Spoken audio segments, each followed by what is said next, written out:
여러분, 우리는 에베소서 4장 본문들을 가지고 성도로서 어떻게 살아야 되는가 하는 주제를 계속 다루고 있죠. 성도가 어떻게 세상에서 살아야 될까 할 때 첫 번째 중요한 주제는 교회 공동체 안에서 연합되게 하신 것을 힘써 지켜내는 것입니다. 그죠? 그래서 하나 되게 하심을 힘써 지켜내는 것, 그것이 성도들이 이 땅을 살아가는 동안에 했어야 할 첫 번째 것이었다면, 두 번째는 거룩한 삶으로 부름받았기 때문에 거룩한 삶을 살아야 한다. 세상과 구별된 삶을 살아야 한다. 이렇게 우리가 다루고 있는데요. 여러분, 세상과 구별된 삶을 살 때 원리가 몇 가지 있었습니다. 그죠? 첫 번째가 뭐였습니까? 이방인들처럼 행하지 말라.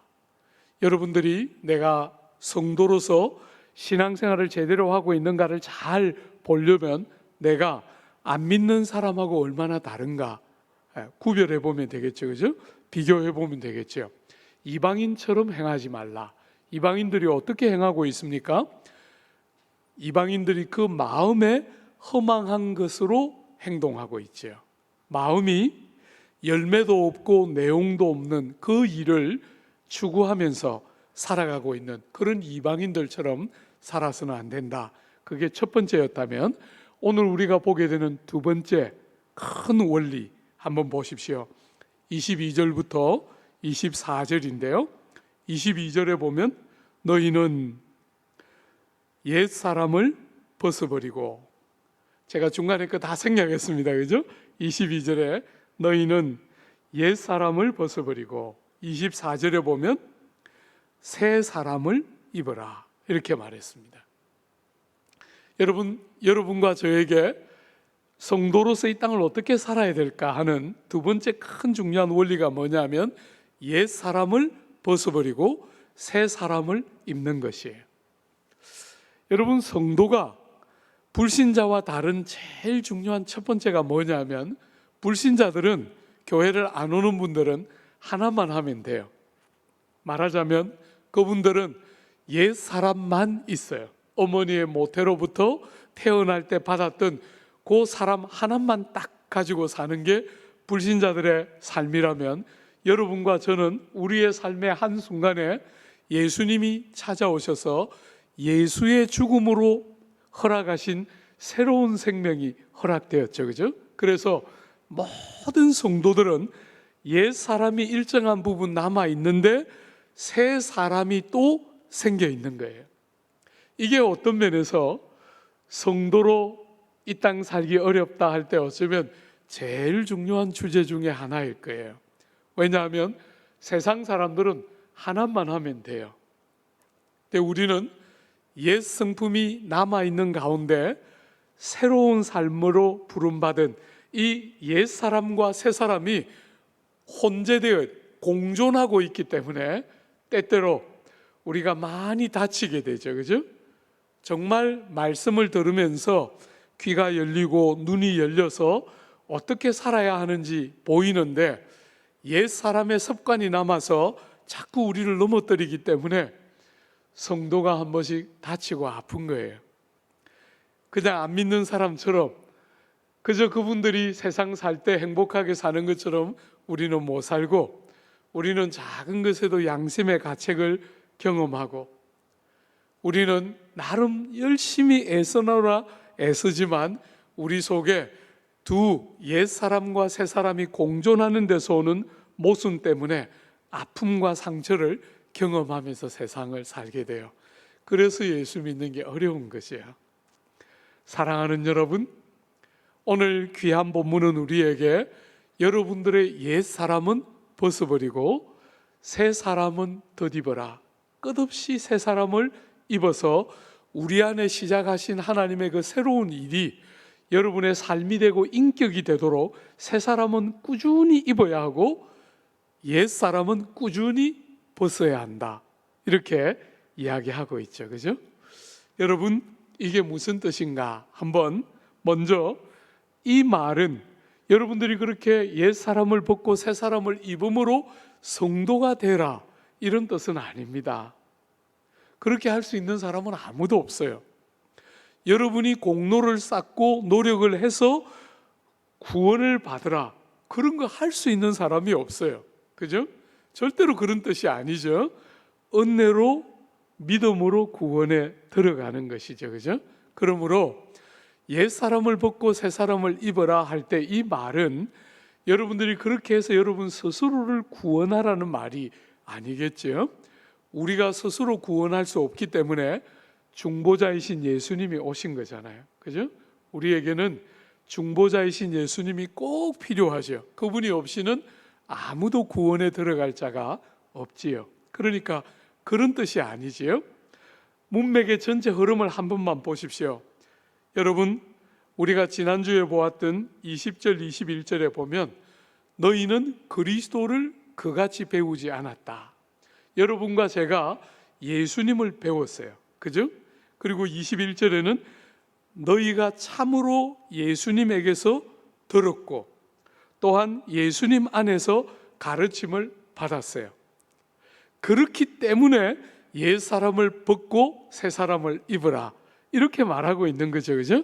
우리가 예수님을 배웠고 예수님으로부터 들었고 예수님 안에서 가르침을 받았기 때문에 우리가 다른 존재가 되었기 때문에 옛 사람을 벗고 새 사람을 입으라, 이렇게 권하고 있는 거죠. 실제로 오늘 본문도 한번 보십시오. 여러분 23절에 보면 오직 너희의 심령이 새롭게 되어, 여러분과 저의 제일 중요한, 우리를 구성하는 제일 핵심인 우리의 마음이 새롭게 되어, 그죠? 우리가 성령 안에서 거듭남으로 우리의 마음 중심이 새로워졌기 때문에 이 권면이 주어지고 있는 거죠.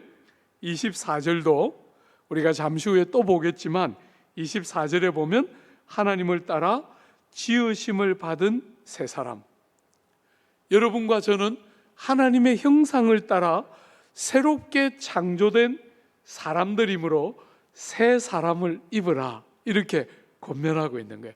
새 사람이 되었기 때문에 새 사람을 입고 옛 사람을 벗으라 그러는 거지, 여러분들이 아무 일도 일어나지 않았는데 옛 사람인 상태 그대로에서 노력으로 공로로 스스로를 구원하거나 성도 되게 하라는 말이 절대로 아니죠.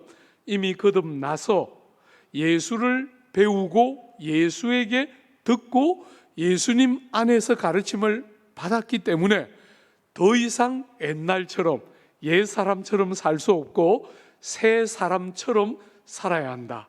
새로워진 사람답게 살아야 한다.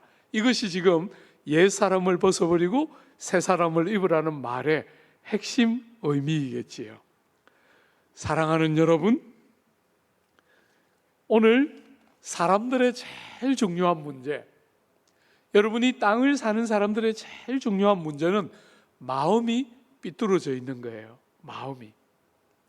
여러분과 제가 어머니의 모태로부터 죄 중에 태어나기 때문에 마음, 여러분들의 이 제일 중요한 인격과 존재의 핵심인 마음이 삐뚤어져 있어요. 그래서 어떤 좋은 것들이 들어가도, 어떤 좋은 가르침을 배워도 여러분 안에 들어가서 그게 다 이렇게 비틀어져서 나오게 돼요. 그게 인생들의 큰 불행이에요. 제가 이렇게 이 현 정부가 일을 하는 것을 이렇게 보고 있으면 저는 이 정부를 지지하거나 이전 정부를 지지하거나 그런 사람은 전혀 아닌데, 각 정부마다 일을 하는 형태를 보면 약간씩 차이들이 있는데 이 정부는 무슨 일이든지 좋은 어떤 의도를 가지고 자꾸 법을 만들려고 하는 것 같아요.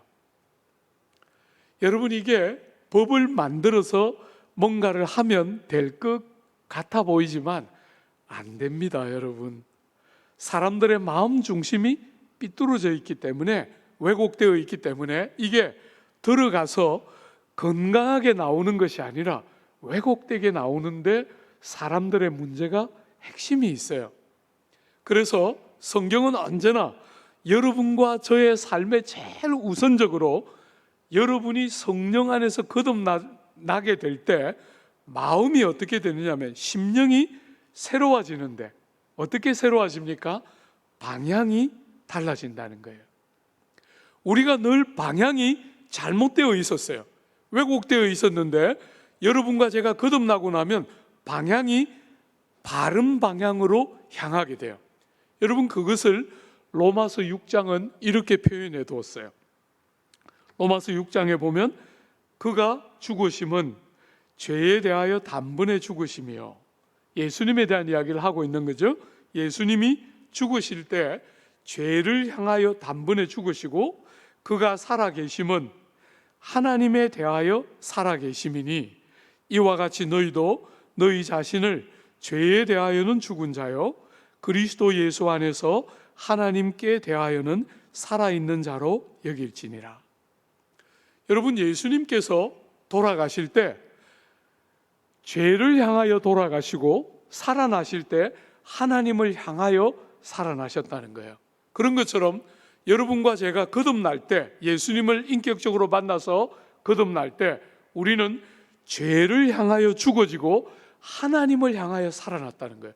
방향이 바르게 설정이 되었다는 거예요. 이전에는 방향이 자기를 향하거나 세상을 향하거나 욕망을 향하고 있던 이 방향이, 그러니까 뭐가 들어가도 전부 다 왜곡되어 나왔는데 이 방향이 하나님을 향하여 제대로 살아나는 것이 중생, 성령께서 우리에게 주시는 새로운 일에 굉장히 중요한 특징이라는 거예요. 심령이 새로워져서 여러분과 저에게 더 이상 옛날 사람의 습관처럼 옛사람 상태로 머물지 말고 옛사람은 자꾸 벗고 여러분들에게 그리스도 안에서 일어난 새로운 사람을 거듭거듭 입어서 여러분으로 하여금 인격과 행실에까지 새 사람이 묻어나도록 살아야 한다. 이렇게 지금 이 본문이 권면하고 있는 것이죠. 사랑하는 여러분, 두 번째로 여러분들이 이 본문 가지고 주목해서 보아야 될 또 하나는 여러분들에게 옛 사람을 벗는 것과 새 사람을 입는 것이 동전의 양면처럼 같이 강조되고 있다는 거예요. 같이. 여러분이 옛 사람을 벗는 것과 새 사람을 입는 것은 동시적으로 함께 일어나야 하는 일이지 떨어져서는 안 돼요. 반드시 두 가지가 같이 있어야 기독교 다움이 생겨요. 사랑하는 여러분, 역사 안에서는 참 어리석게도 어떤 특정한 사람들이 자신의 기질과 성격을 따라서 특정한 한 부분만 강조하는 경향을 반복해 왔어요. 그래서 예수 믿는 성도의 삶을 강조할 때 벗는 것만 강조하는, 이거 하면 안 되고 저거 해서는 안 된다 하고 옛 성품을, 옛 사람을 벗는 것만 자꾸 강조하게 되면 어떤 문제가 생길까요? 사랑하는 여러분, 기독교를 굉장히 부정적이고 소극적으로 생각하게 돼요. 기독교는 그렇게 부정적이고 소극적인 종교가 아니에요. 부정적인 부분을 가지고 있죠.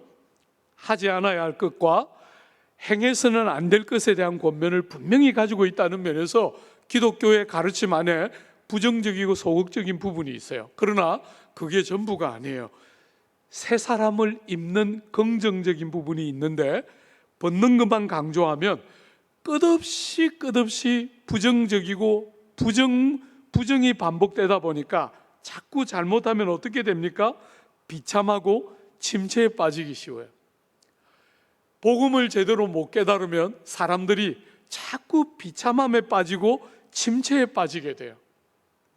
새 사람을 입는 일이 있는데 그 사람을 벗는 것만, 옛 사람을 벗는 것만 자꾸 생각하니까 계속 부정적이고 비관적이 되어서 비참한 삶에 빠지기가 쉽고, 이런 경향을 갖고 있는 사람들은 또 다른 형태로는 율법주의나 공로주의에 빠지기가 너무 쉬워요. 여러분이 율법주의와 공로주의는 동전의 양면처럼 거의 비슷한 것인데, 말하자면 신앙생활을 하는 것 같은데 사실은 율법적이에요. 안에 내용이 알차게 다 있는 게 아니라 껍질은 그럴듯해 보이는데 속은 사실은 굉장히 많이 비어 있는 거죠. 우리가 일정한 정도로는 다 그렇죠, 그죠? 우리 인생에 약점이 있고 한계들이 있어서 우리가 일정한 부분 다 부정할 수 없는 부분이에요. 그러나 율법주의는 복음의 영광을 가리는 굉장히 안 좋은 거예요. 나름대로 하지 않는 것을 자꾸 강조하는 사람들은 자기 의의에 빠지기가 되게 쉬워요. 자기가 뭘 하지 않는 것을 근거로 자기를 평가하고 하는 사람들을 비판하기가 되게 쉬운 것이 이 경향이죠. 반대로 옛 사람을 벗는 것은 이야기 안 하고 새 사람을 입는 것만 이야기하면 빠지게 되는 오류는 앞에 것과 반대예요. 앞에 것의 문제는 율법주의라면 새 사람을 입는 것만 이야기하고 옛 사람을 벗는 것을 말 안 하면 무율법주의에 빠질 수 있는 위험이 크게 돼요. 죄를 짓고 악을 행하면서도 문제가 안 되는 것처럼, 사람이 연약하니까 어쩔 수 없는 것처럼 쉽게 합리화할 수 있는 틀을 자꾸 만들게 되는 게 이 새 사람을 입는 것만 강조할 때 생기는 위험이에요. 여러분, 성경 안에 보면 요한계시록 2장에 버가모 교회가 나오잖아요. 그 버가모 교회의 제일 중요한 문제 중에 하나는 버가모 교회 안에 니골라당이라는 사람들이 있어요. 그 니골라당은 전형적인 무율법주의자들이에요. 육체로 행하는 죄와 악을 중요하게 여기지 않는 거죠. 어쩔 수 없는 것처럼 아주 가볍게 예수님 우리를 위하여 몸을 찢고 피를 쏟아서 우리에게 새 생명을 주셨는데, 우리 안에 새로운 창조가 일어났는데 그 일은 아무것도 없는 것처럼 생각하고 연약하기 때문에 어쩔 수 없는 것처럼 쉽게 합리화하면서 지나가는 게 버가모 교회에 있었던 니골라당의 아주 중요한 문제이고 무율법주의의 오류예요. 그러므로 사랑하는 여러분, 우리는 절대로 둘의 균형을 깨뜨려서는 안 돼요. 둘은 동전의 양면처럼 반드시 같이 강조되고 가르쳐져야 돼요. 여러분, 저는 이번에 이렇게 코로나19 사태를 작년 6월부터 이렇게 지켜보면서 하나님께서 조국 교회의 연약함을 다 드러내고 계시다. 하나님께서 조국 교회의 수치스러운 연약한 부분들을 다 드러내고 계시다. 여러분, 조국 교회의 제일 약점, 제가 보는 조국 교회의 약점은 성경에 충실하지 못하고 복음에 충실하지 못해요. 교회가 이렇게 많은데 복음에 충실하고 성경에 충실하지 못해요.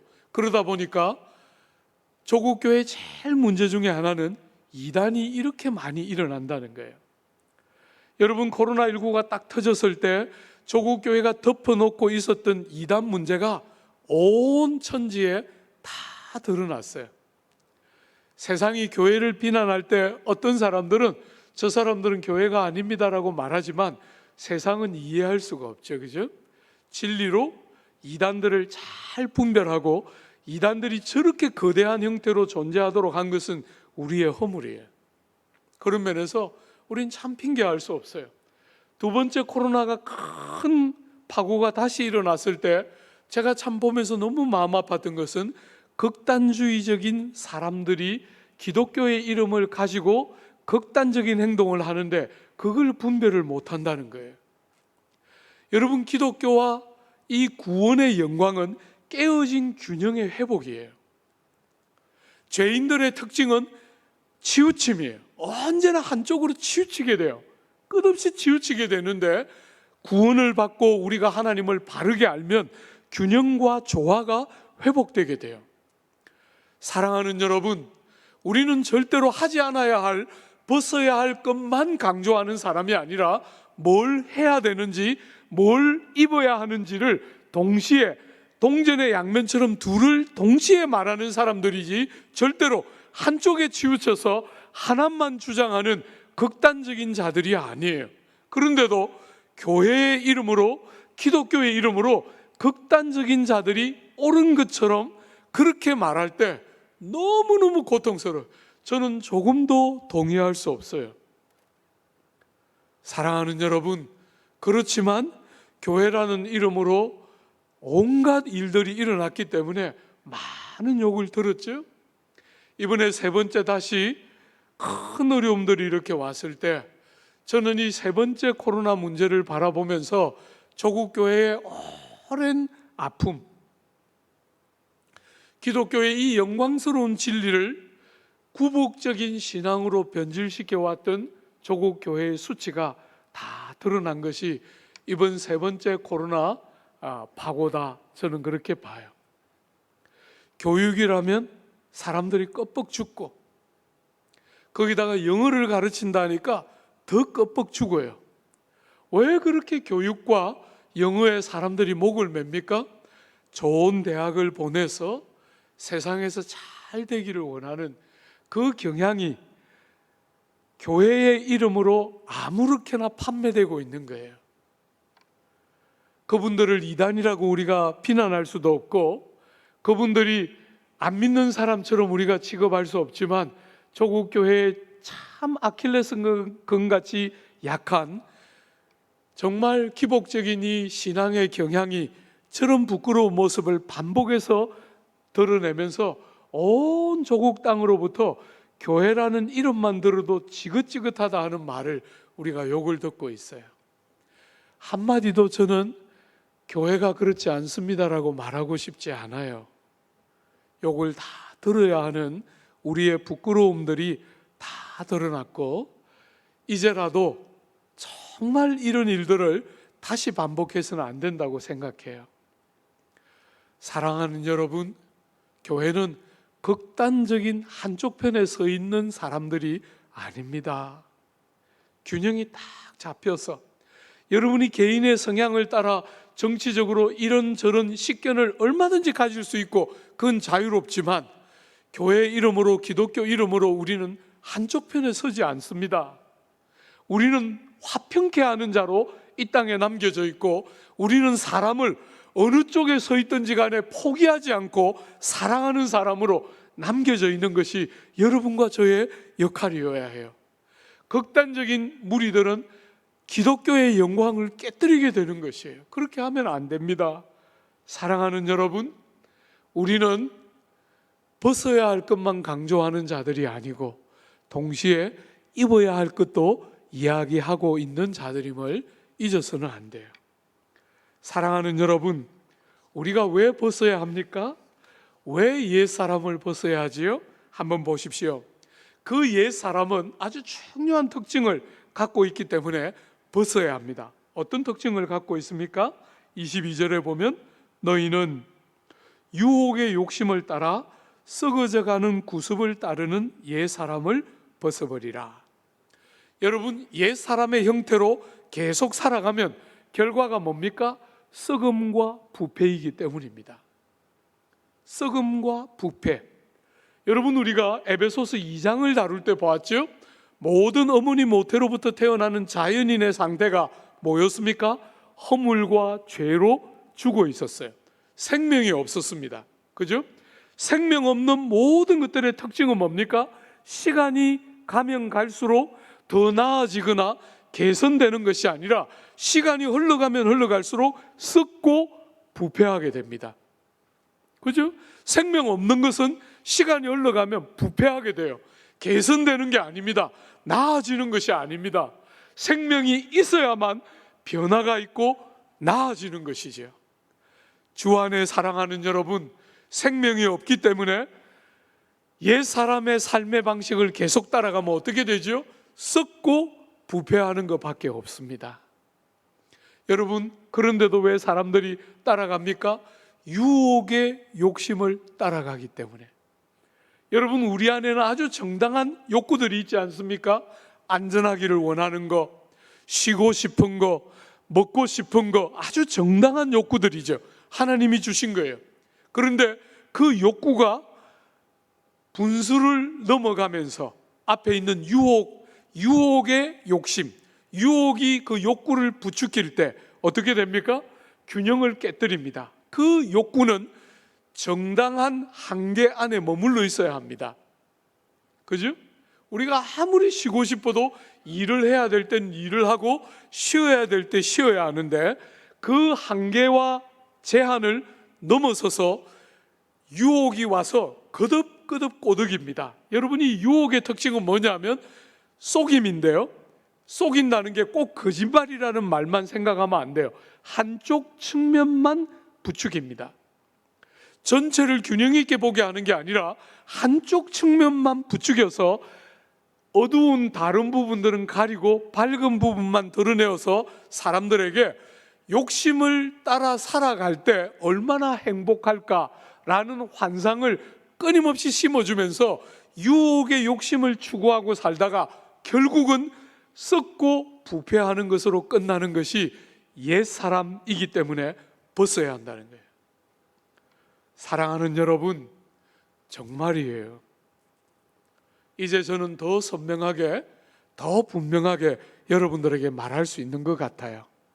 인생을 살아가면 살아갈수록 이 귀한 한 번밖에 없는 인생을, 여러분들에게 주신 이 보배 같은 시간들을, 정말 영화로운 복된 삶을 썩고 부패하는 것에 다 쏟아붓고 끝없이 욕심이 충족될 때 여러분들의 욕구들이 마구마구 덜쑤셔져서 그게 충족되고 그게 만족될 때 여러분이 행복한 것처럼, 그게 충족될 때 여러분에게도 일정한 정도로 아픔이 있고 이웃들에게도 아픔이 있다는 사실은 절대로 말하지 않고 한쪽 면만 부각시켜서 행복만 높이면서 여러분이 그 유혹의 욕심을 따라 끝없이 살아가게 하면서 이 보배 같은 인생을 낭비하고 썩고 아무 열매 없고 부패하는 삶으로 데려가는 그 사람을 벗으라는 거예요. 여러분, 정말 여러분들의 옛 사람을 벗지 않으면 아무것도 남는 게 없어요.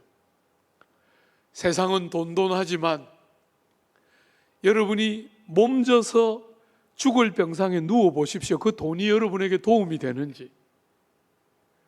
건강하지만 아무리 노력해도 한순간에 건강을 잃습니다. 때가 되면 어쩔 수 없어요. 주 안에 사랑하는 여러분, 그런 것 가지고 인생을 살아가면 여러분은 어느 날 아무것도 손에 쥐는 것이 없는 거예요. 이 복된 인생을 부름받았는데 아무 결과도 없이 바람을 잡는 것처럼 인생이 끝나는 것이. 주 안에 사랑하는 여러분, 그렇기 때문에 여러분의 옛사람을 벗어버리라는 거예요. 반대로 여러분들에게 그리스도의 생명으로 주신 새 사람, 우리가 덧입어야 하는 이유가 뭡니까? 한번 보십시오. 여러분 23절에 보면 오직 너희의 심령이 새롭게 되어, 여러분 여기 새롭게 된다 할 때 요 새롭게는 리뉴예요. 리뉴. 그냥 뉴가 아니라 리뉴예요. 말하자면 하나님께서 과거에 우리를 창조하셨던 그 창조를 떠올리면서 그곳으로 다시 돌아가는 거예요. 우리를 새롭게 하셨을 때 어머니의 모태로부터 태어난 우리인 상태로 머물지 않고 우리를 하나님이 원래 지으셨던 형태로 리뉴해 주셨다는 거예요. 우리를 새롭게 하셨기 때문에. 여러분 그 밑에 24절 한번 보십시오. 하나님을 따라 지으심을 받은 새 사람을 입으라 할 때, 여기 지으심은 우리가 앞에서도 한번 보았지만 창조하다라는 뜻이에요. 하나님께서 우리를 창조하셨는데, 원래 창세기에서 창조하실 때 형상과 모양을 따라 창조하셨는데, 다시 한번 그리스도 안에서 우리를 하나님을 따라 다시 창조하셨다는 거예요. 어떻게 해요? 우리가 앞에서 보았던 것처럼 여러분과 제가 어머니 모태로부터 죄를 갖고 태어나면서 우리는 어떻게 됩니까? 하나님의 형상과 모양이 없어진 것은 아니지만 깨어졌어요. 그죠? 깨어졌습니다. 하나님의 형상과 모양이 그대로 남아있는 게 아니라 깨뜨려지고 어그러졌어요. 그런 상태에 있던 우리를 리뉴했다는 거예요. 우리를 다시 창조하셔서 우리 안에 하나님을 따라서 그분의 형상과 모양이 드러나도록 다시 창조하셨다는 거예요. 그러므로 새 사람을 입어야 한다, 이렇게 말하고 있는 거예요. 그죠? 사랑하는 여러분, 하나님이 여러분과 저를 하나님을 따라 다시 창조하셨을 때 특징이 뭡니까? 여기 나오죠? 24절 한 번만 더 보십시오. 하나님을 따라 창조하신 새 사람의 특징이 뭐죠? 의와 진리의 거룩함으로 창조함을 받은 새 사람을 입으라.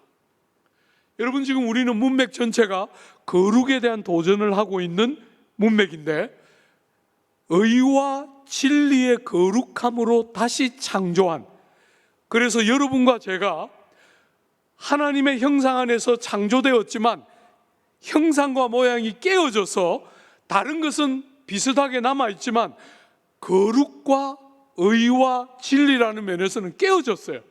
그런데 이게 하나님이 다시 이것을 창조하셔서 우리에게 허락하셨으므로 거룩이 가능한 자리로 옮겨졌으므로 거룩한 삶을 살도록 새 사람을 입으라는 거예요.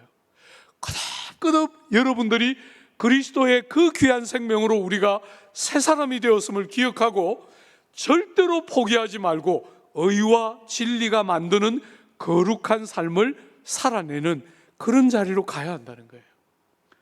여러분, 여기 의라고 말할 때 의는, 성경이 의라고 말할 때는 두 가지 중요한 의미를 갖고 있어요. 제가 여러분들하고 때가 되면 로마서 같이 볼 텐데요, 로마서는 의라는 단어가 굉장히 중요하게 여러 번 반복되는 핵심 단어 중에 하나예요. 로마서 같은 성경이 의라는 말을 할 때 그 의는 하나님과 우리 사이가 바르다, 바른 관계를 드러내 보여주는 게 의롭다 하는 표현이에요. 의롭다 하심을 받았다, 이렇게 말할 때 그 의롭다의 핵심은 하나님과 이제 더 이상 깨어진 상태로 머물지 않고 바른 관계 안으로 들어갔다, 이것이 의롭다예요. 그죠? 그런데 로마서는 어떻게 의롭다함을 받는가, 어떻게 하나님과 바른 관계 안으로 들어가느냐 하면 자격 없이, 공로 없이, 행한 것이 없이 예수님의 공로를 의지함으로, 믿음으로, 은혜로 값없이 의롭다함을 받았다. 우리는 의로운 자가 아닌데, 죄인인데 예수님의 완전한 의 때문에 우리 같은 사람이 의롭다 여겨졌다. 이게 로마서가 가지고 있는 아주 중요한 메시지 중에 하나예요. 그런데 똑같은 의라는 단어가 야고보서 같이 오늘 본문처럼 실천과 적용을 강조하는 본문에서 사용될 때는 그런 뜻이 아니라 하나님과 바른 관계 안에 들어간 사람이 하나님을 누리고 하나님을 만나고 하다 보니까 하나님의 속성 중에 하나인 의로움이 우리의 성품에도 우리의 행실에도 묻어나는 것을 의라고 불러요. 강조가 약간 다른 게 보이시죠? 그죠? 첫 번째 로마서에 있는 강조는 의롭지 않은 우리가 예수님의 공로 때문에 의롭게 여겨져서 하나님과 바른 관계에 들어가는 것이 로마서의 강조라면, 나머지 실천과 적용을 강조하는 본문에서 의는 그런 하나님과 바른 관계를 누리다 보니까 의롭지 못했던 우리가 하나님의 성품을 닮아가면서 의로워져 가고 의로운 행실이 드러나기 시작하는, 사랑하는 여러분, 그 의의 거룩함, 하나님과 바른 관계가 만들어내는 거룩함, 바로 그런 것으로 지원받은 새 사람을 입으라는 것이. 사랑하는 여러분, 인생의 죄의 핵심은 뭐였죠? 마귀의 거짓을 들은 것입니다. 하나님의 진리의 말씀에 귀를 기울이기보다 마귀의 거짓에 귀를 기울이고 행함으로 죄를 짓게 됩니다. 그죠? 반대로 여러분과 제가 거듭난 백성으로서 거룩한 삶을 사는 너무너무 중요한 방법 뭘까요? 진리에 끝없이 귀를 기울이고 진리에 익숙해지기 시작할 때 우리의 삶에 진리의 거룩, 진리를 통해서만 가능한 거룩이 나오게 되는 거예요. 사랑하는 여러분, 여러분과 제가, 여러분이 경험하고 제가 경험한 것처럼 우리가 삶을 사는 일에 실패가 없다는 말이 아니에요. 성도가 되고 나면 실패함이 없이 다 성공적으로 거룩한 삶만 살아야 한다, 그렇게 말할 수 없어요. 여러분도 실패하고 저도 실패했어요. 무수하게 거룩을 사모하지만 안 되는 한계들을 보고 아파하고 울기도 해요. 틀림없이 우리에게 그게 있어요. 그러나 여러분, 그게 전부가 아니에요. 예수께서 당신의 생명으로 우리에게 주신 새로운 사람이 우리에게 있는 줄 알고 절대로 옛 사람이니 어쩔 수 없다고 뒷걸음질 치지 말고 새 사람을 반복해서 입으면서 그 의와 진리가 만들어내는 거룩이 우리의 삶의 특징이 되도록 살도록 촉구받고 있는 것이지. 마지막으로 하나만 생각해 볼까요? 제가 이렇게 조국교회를 보면 이런 설교를 들을 때 성도들의 표정이나 모습이 늘 이런 모습이에요. 목사님, 저는 아직 성도예요. 아직 집사도 안 받았단 말이에요. 집사도 아직 안 땄어요. 예. 자꾸 이렇게 말하고 싶어 하는 것 같아요. 목사님 말씀하시는 것은 목사님하고 우리 장로님들하고 우리 권사님들하고 안수 집사님들하고만 했으면 좋겠어요. 나는 아직 아니에요. 나는 이제 예수 믿은 지 1년, 2년밖에 안 됐어요. 여러분 아닙니다. 여러분 아닙니다. 그렇지 않아요. 많은 조국 교회를 구성하고 있는 성도들이 이런 설교를 들을 때 자기를 자꾸 빼고 누군가가 대신해 주기를 원해요. 누군가가 대신해 주기. 아닙니다. 여러분과 저에게 옛 사람을 벗고 새 사람을 입으라, 이렇게 말하고 있어요. 여러분의 것으로 들어야 합니다. 목사님들이나 장로님들 일부가 하도록 촉구받고 있는 게 아니에요. 여러분에게 말씀하시고 저에게 말씀하시고 있는 거예요. 우리가 개인적으로 들어야 해요. 여러분, 영국 교회는 이런 주제와 관련해서 잘못된 오류를 범한 적이 있어요. 이런 주제를 다룰 때 많은 사람들이 실패하고 넘어지니까 영국 교회는 이렇게 해석했어요. 네가 하려고 하니까 실패하지 않냐. 하나님께 맡겨라. 하나님께 기도하고 하나님께 맡기면 하나님이 도와주셔서 네가 할 수 있게 될 거다. 사랑하는 여러분, 틀림없이 우리가 안 되고 우리가 실패할 때 울지만 말고 하나님께 간구해야 되는 거 틀림없어요. 도와주시기를, 성령의 충만한 은혜를 간구해야 되는 거 틀림없지만, 사랑하는 여러분, 하나님께 맡기라고 말하지 않습니다. 기도하라고 하지 않습니다. 여러분과 저에게 행하라 하고 권면하고 있는 거예요. 옛 사람을 벗고 새 사람을 입으라 하고 여러분과 제가 행하기를 촉구하고 있어요. 하나님께 맡기라고 촉구하는 게 아니라, 기도하면 언젠가 될 거다 이렇게 말하고 있는 게 아니라, 여러분이 행하고 내가 행해야 된다고 강력하게 말하고 있는 거예요. 사랑하는 여러분, 여러분과 제가 하나님께 맡겨야 될 게 있어요. 주님이 뭐라고 말씀하셨죠? 너희 염려를 다 주께 맡기라, 이렇게 말씀하셨어요. 우리는 우리 자녀들의 미래에 대하여 우리가 담보할 수가 없어요. 부모로서 최선을 다해서 자녀들을 양육하지만 그 자녀들이 어떻게 될지 우리는 알 수가 없어요. 주님께 기도하면서 맡겨야 하지요. 그죠? 여러분의 미래도 우리는 어떻게 될지 몰라요. 우리의 미래를 우리가 담보할 수 없어요.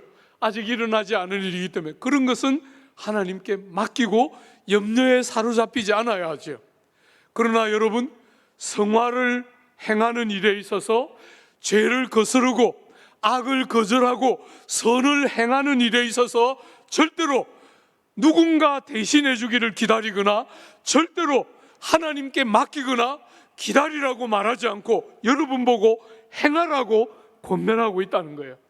악을 향해서는 절대로 타협함이 없이 거절하고 벗어버리고, 선과 의를 향해서는 힘을 다해서 행하고 애쓰고 수고해서 살아내라고 말하고 있다는 거예요. 사랑하는 여러분, 예배당에서만 말고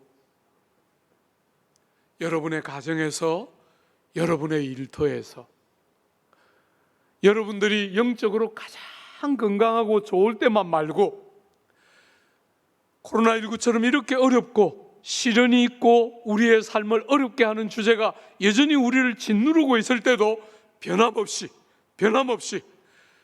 여러분의 상태에 좌우되지 말고 변함없이 우리의 옛 사람을 벗어버리고 새 사람을 입는 일을 행하라는 거예요. 언제나 어디서나 어떤 순간에서나 여러분됨을 어떤 상황에서도 포기하지 말고 드러나도록 여러분이 살아야 한다, 이렇게 촉구하시고 계신 것이에요. 부탁합니다. 이 한 해 우리의 삶에 끝없이 뭔가를 남들에게 토서하고 남들에게 탓하고 남들을 비난하는 자리에 머물지 않고 나에게 주님이 이 말씀 하시는 줄 알고 힘을 다해서 옛 사람을 벗고 새 사람을 입음으로 우리 안에 많은 진보, 성품과 삶에 많은 변화가 일어나서 여러분이 가는 곳곳마다 사람들을 축복하고 위로하는 놀라운 새롭게 하시는 역사들이 우리 사랑하는 모든 교우들의 삶에 풍성이 넘쳐나게 되기를 바라고 축복합니다.